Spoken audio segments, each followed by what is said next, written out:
Bom, senhores, com as 4 estações de Vivaldi, começaremos a nossa aula com relação a Immanuel Kant. Immanuel Kant nasceu em 22 de abril de 1724, em Königsberg, e veio a óbito, faleceu em 12 de fevereiro de 1804, também na mesma cidade. Ele foi um filósofo prussiano, nasceu na Prússia, depois explicaremos uma localização correta para vocês terem uma ideia aonde fica a Prússia hoje em dia. Kant, amplamente considerado como o principal filósofo da era moderna, operou na epistemologia, uma síntese entre o racionalismo continental de René Descartes, onde impera a forma de raciocínio dedutivo, e a tradição empírica inglesa, conhecida de David Hume e John Locke, que já discutimos aqui, que já apresentamos a aula, na nossa G1. De uma modesta família de artesãos, depois de um longo período como professor secundarista de geografia, Kant veio a estudar filosofia, física e matemática, na Universidade de Königsberg, na Prússia, em 1755. E em 1755 começou a lecionar ensinando ciências naturais. Já em 1770 foi nomeado professor catedrático da Universidade de Königsberg, cidade da qual nunca saiu, levando uma vida monotamente pontual e só se dedicava aos estudos filosóficos. Realizou inúmeros trabalhos sobre as ciências naturais e exata. Então, senhores, vamos agora conhecer melhor as obras de Kant. Kant é famoso, sobretudo, pela elaboração do denominado idealismo transcendental. O idealismo transcendental é uma terminologia aplicada à epistemologia de Immanuel Kant. E nós iremos, mais na frente, trazer mais esclarecimentos sobre esse pensamento. Dentro disso, todos nós trazemos formas e conceitos para a experiência concreta do mundo, os quais seriam, de outra forma, impossível de determinar. A filosofia da natureza é de natureza humana de Kant, é historicamente uma das mais determinantes fontes do relativismo. Só para lembrar aos senhores, o relativismo é um conceito que os pontos de vista não têm uma verdade absoluta ou validade intrínseca, mas eles têm apenas um valor relativo, subjetivo, e de acordo com diferenças na percepção e consideração, as avaliações são geradas. Max Weber, filósofo contemporâneo, em suas obras sobre epistemologia, abre espaço para o relativismo das ciências na cultura, quando diz que a ciência é verdade para todos que querem a verdade. Ou seja, por uma das mais diferentes que sejam as análises geradas por pontos de vista culturais diferentes, elas sempre serão cientificamente verdadeiras, enquanto não refutadas. Isso é conhecido pela filosofia moral e pelas suas propostas, uma das quais muito moderna, que trata da teoria da formação do sistema solar, conhecida como a hipótese de Kant. Nessa teoria, ele sugere em 1755,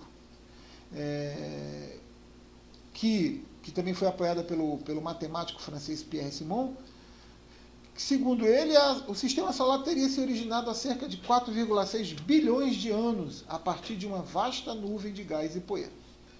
Como vocês percebem, Kant atuou em vários segmentos da ciência, colocando sua contribuição e seus pensamentos. Bom, dando continuidade aos nossos estudos sobre Kant, precisamos destacar uma das suas principais teorias, que é a teoria do conhecimento, que é o idealismo transcendental que falamos ainda há pouco. Essa teoria, conhecida como teoria do conhecimento também, justificar a possibilidade do conhecimento científico do século XVIII. Ela partiu da constatação de que nem o empirismo britânico, nem o racionalismo continental explicavam satisfatoriamente a ciência. Kant mostrou que, apesar de o conhecimento se fundamentar na experiência, essa nunca se dá de maneira neutra, pois elas são postas as formas a priori da sensibilidade e do entendimento característico da cognição humana. Conforme Kant, o nosso ânimo, ou aparelho representacional, é constituído por 3 faculdades. Aqui nós trouxemos aqui as ilustrações, Faculdade de conhecer, faculdade de ética e a faculdade de julgar. A primeira faculdade é a razão, é limitada pela representação, pelo conhecimento. Na segunda, a razão determina os parâmetros da ação, que é a ética, que é a moral, já que é incondicionada, e isso não depende da experiência. Às vezes, por questões religiosas, por questões legais, é impedida que se aprofunde, que siga, né? E na última, a nossa subjetividade, a nossa subjetiva, percebe que daí vincula outras ou duas ou mais pensamentos. Que se trata da estética, da beleza humana, que é a primeira percepção dentro da sociedade. Correto? Dando continuidade, eu gostaria de mostrar para vocês o local do nascimento de Kant, aonde se deu a sua vida e suas obras. Quando a gente falou da Prússia, que hoje não se representa mais, é praticamente nessa região aqui, ó, fronteira da Polônia com a Lituânia. Essa área aqui toda era a Prússia, né? E aqui hoje, que é a cidade de Kaliningrado, era a cidade de Königsberg, onde nasceu Kant. Nasceu, viveu e morreu. Na altura, pertence ao reino da Prússia, essa área.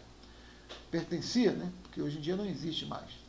Bom, foi o quarto dos 9 filhos de John George Kant, um artesão, fabricante de correias. Então você pode perceber que era uma família que não era voltada para o conhecimento, mas sim para negócios, para comercialização. Mesmo assim, Kant seguiu e se desenvolveu bastante. Nascido também nesta família, que era uma família de protestantes luteranos, teve uma educação austera, numa escola pietista, que frequentou graças às intervenções de um pastor. Contudo, tornou-se muito cético relativamente à religião, organizada na sua vida adulta, embora preservasse a crença em Deus. Como ele era voltado bastante para a ciência, né, a sua religiosidade foi diminuindo. Passou grande parte da adolescência como estudante sólido, mas não espetacular, não se destacava, preferindo o bilhar ao estudo. Tinha uma convicção curiosa de que uma pessoa não podia ter uma direção firme na vida enquanto não atingisse os 39 anos. Vejam bem, senhores, pode ser utilizada hoje, hein? Só que hoje o tempo não permite mais essa expressão. Com essa idade, era apenas um metafísico menor numa universidade prussiana, mas foi então que uma breve crise existencial o assomou. Pôde argumentar-se que teve influência na posterior direção. Foi um competente professor universitário durante quase toda a vida, mas nada do que fez antes dos 50 anos lhe garantia qualquer reputação histórica. Viveu uma vida extremamente regulada, era acordado todos os dias 5 da manhã por seu criado, Martin Lamp, e o passeio que fazia das 15h30 todas as tardes era tão pontual que as mulheres domésticas da redondeza podiam acertar os relógios por Kant. Vejam bem, senhores. Kant nunca deixou a Prússia e raramente saiu da cidade natal. Apesar da reputação que ganhou, era considerado uma pessoa muito sociável, recebia convidados para jantar com regularidade, insistindo que a companhia era boa para a constituição física. Mas mais um gênio que começa a se desenvolver a partir dos 50 anos. Então vejam bem vocês, a vida começa aos 50. Dentro disso, seguindo, nós temos as obras de Kant. Vamos falar sobre algumas delas, né? Entre elas, a Crítica da Razão Pura de Immanuel Kant.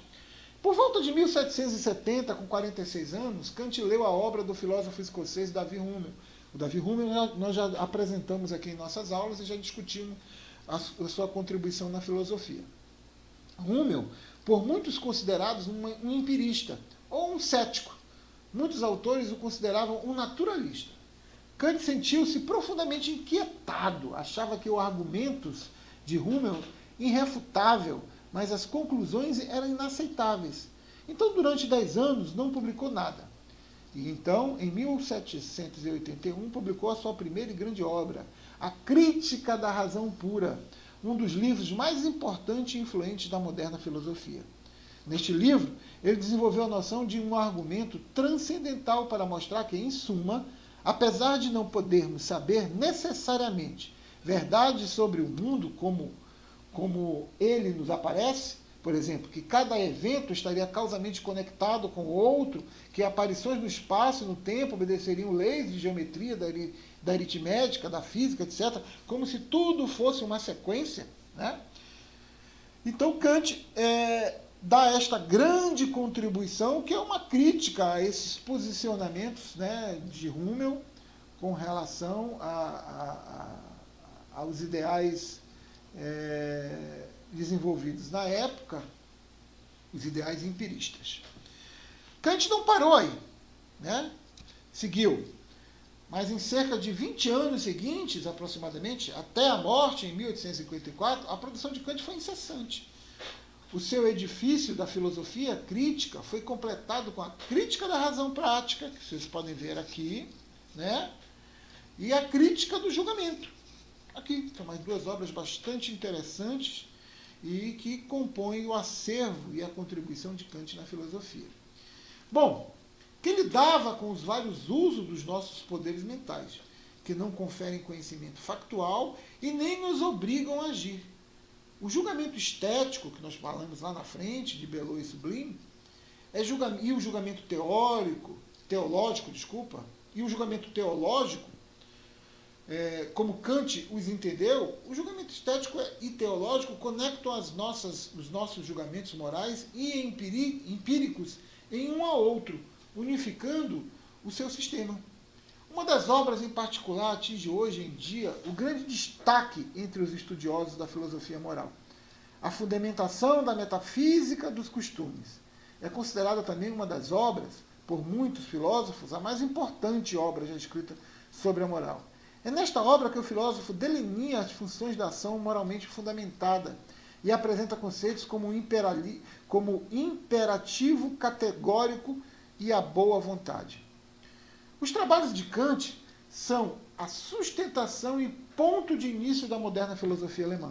Como diz Georg Simmel, Friedrich Hegel, frutificou com força e riqueza, só comparáveis ao socratismo da história da filosofia grega. John Fichte, Engels, Friedrich Engels, que tem uma contribuição muito grande no pensamento lá do socialismo, né, com o Manifesto Comunista, e Joseph von Scheinz, para indicar apenas os maiores, entre outros, que escreveram-se na linhagem desse pensamento, que representava uma etapa decisiva na história da filosofia. Está longe de ter esgotado a sua fecundidade. Kant escreveu alguns ensaios mediante populares também, sobre história, política, aplicação da filosofia à vida. Quando morreu, estava a trabalhar numa projetada quarta crítica, né, que seguia a sua tendências a críticas às posturas, aos costumes, aos hábitos da época, por ter chegado à conclusão de que seu sistema estava incompleto. Esse manuscrito foi então publicado como Opus, pois ele morreu em 12 de fevereiro de 1804, na mesma cidade que nasceu, conforme já explicamos isso, e permaneceu durante toda a sua vida lá. Hoje ele encontra-se sepultado lá no cemitério de Kaliningrado, que é o nome atual da cidade que ele nasceu, e as suas obras estão espalhadas por todo o planeta, ainda são motivo de muitas discussões, pois os seus pensamentos críticos desenvolveu uma teoria muito interessante, que é o criticismo kantiano. O que é o criticismo kantiano? Parte na confluência do racionalismo, do empirismo inglês. É a ciência física, a matemática de Isaac Newton. Seu caminho histórico está assinalado pelo governo de Frederico II. A independência americana e a Revolução Francesa foram influenciados por essa sua posição. A questão de partida do kanticismo são o problema do conhecimento e da ciência, tal como existe. A ciência se arranja de juízos que podem ser analíticos e sintéticos. Nos primeiros, o quadro tem 4 lados e 4 ângulos internos. Fundados nos princípios de identidade, o predicado aponta como atributo contido no sujeito. O criticismo kantiano, que é uma das suas tendências, demonstra que Kant, durante toda a sua vida e na contribuição da sua filosofia, desenvolveu trabalhos para procurar criticar tendências, às vezes, conservadoras da época. Kant desenvolveu pesquisas, questionou posicionamentos religiosos, questionou posicionamentos de filósofos contemporâneos que eram influenciados por posições de lideranças governamentais ou influenciados por posições de religiões que funcionavam como se fosse um bálsamo para a população. Kant mostrou que a ciência é muito superior, é muito acima disso. E demonstrava que, de uma certa forma, tinha maneiras diferentes de recepcionar esse ponto de vista científico. A ciência, para Kant, era algo exato, era algo que você poderia desenvolver e que estava em eterna mutação, e que só poderia ser comprovado através de estudos, de pesquisa. Ela nunca poderia se dar por encerrada.